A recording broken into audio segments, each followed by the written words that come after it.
Christine Demazière, bonjour. Bonjour. Bienvenue dans le Buzz Média Orange Le Figaro. Alors, je rappelle, vous êtes la déléguée générale du SNS, le syndicat national de l'édition sur le marché français. On a le plaisir de vous recevoir pour l'ouverture du Salon du Livre, donc, qui se déroule à compter de demain jusqu'au 19 mars. Je le rappelle, c'est à la Porte de Versailles à Paris. Alors peut-être rappeler dans quel contexte va s'ouvrir ce salon. Il y a eu des données communiquées par le panel GFK il y a quelques jours. Une stabilité finalement du marché du livre en France avec un léger recul de 0,2% du chiffre d'affaires hors taxe. Est-ce que pour vous finalement ça a été une année d'une certaine stabilité dans la continuité des années précédentes ?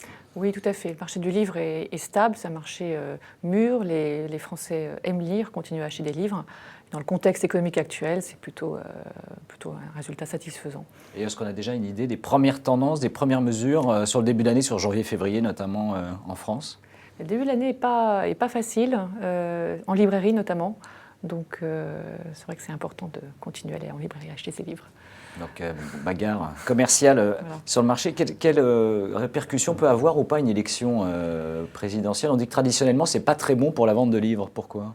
C'est pas très bon pour le commerce en général, je crois, parce qu'il y a une sorte d'attentisme. On est tous en train d'être passionnés par cette campagne et c'est pas spécifique aux livres. Mais je pense que, en tout cas, au Salon du Livre, il y aura beaucoup de candidats qui vont venir et qui s'intéressent aux livres et le public sera là. Il y a quelques ouvrages d'ailleurs consacrés oui. aux candidats. Absolument. Alors cette année, pour la première fois, le géant américain de la vente en ligne, Amazon, s'est invité avec un stand, je crois, de 80 mètres carrés sur le Salon du Livre. Cette année, est-ce que c'est pas d'une certaine manière faire entrer le loup, comme on dit, dans la bergerie ? C'est assez normal que Amazon présente sa tablette, sa liseuse Kindle, au même titre que toutes les autres liseuses seront présentes au salon. Donc c'est tout à fait normal, c'est un petit stand.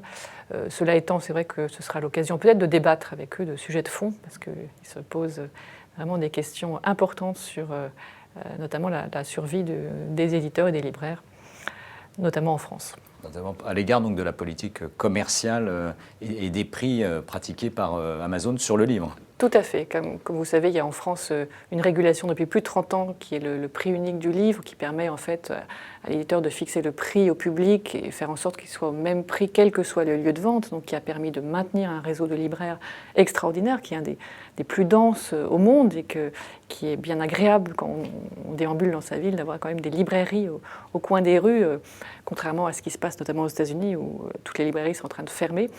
Et donc cette loi sur le prix unique ou le prix fixe du livre, évidemment, c'est quelque chose qui ne plaît pas du tout à des grands opérateurs comme Amazon et qui sont partis en guerre contre cette régulation qui nous paraît fondamentale de maintenir. Et d'ailleurs, depuis l'année dernière, nous avons étendu au livre numérique. Donc c'est vraiment un dossier extrêmement important et on espère pouvoir continuer dans cette voie et d'avoir des libraires, des éditeurs, des auteurs et une rémunération de la création intellectuelle. Des ressources pour pouvoir continuer leur activité. Voilà. Alors je rappelle que malgré l'arrivée de nouvelles liseuses sur le marché français, en fin d'année d'ailleurs dernière, le marché du livre numérique ne semble pas décoller. Comment vous l'expliquez ? C'est une question culturelle d'abord. Je pense que les Français sont très attachés aux livres objets, aux bibliothèques qu'ils se constituent. C'est ensuite justement lié à ce dont on parlait, c'est-à-dire que pour l'instant, le décollage d'un marché est lié aussi du marché numérique aux produits, donc aux liseuses et aux tablettes.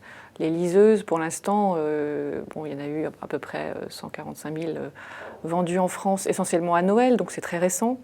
Les tablettes, il y en a plus, il y en a 1,5 million, mais elles font beaucoup d'autres choses et elles sont moins utilisées pour la lecture de livres, plus pour la presse, l'Internet, etc.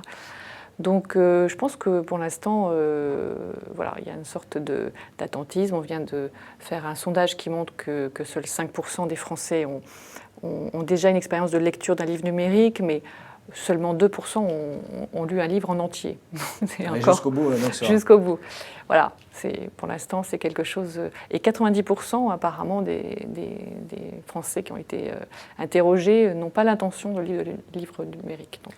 Quelle initiative faudrait justement engager pour booster ce marché du livre numérique? Est-ce que les éditeurs français n'ont pas été trop timorés, voire trop prudents à l'égard de ce nouveau marché? Les éditeurs se préparent depuis des années. Les nouveautés sortent pour un très grand nombre d'entre elles sur les deux supports. La numérisation des catalogues, des fonds est en cours. Il y a même un projet de numérisation des œuvres indisponibles avec la Bibliothèque nationale de France qui va permettre de redécouvrir plein d'œuvres qui sont un peu en sommeil. Donc si on travaille beaucoup, on est simplement très vigilant pour que ce marché effectivement ne se développe pas au détriment des acteurs traditionnels du livre. Bien, Christine de Mazères, merci. Merci d'être venu au Buzz Media et très bon salon du livre, donc à compter de ce soir pour l'inauguration. Et nous nous retrouvons dès demain avec un nouvel invité, ce sera François Morinière, le patron du groupe L'Équipe. Très bonne journée. Merci, vous aussi. Thank you.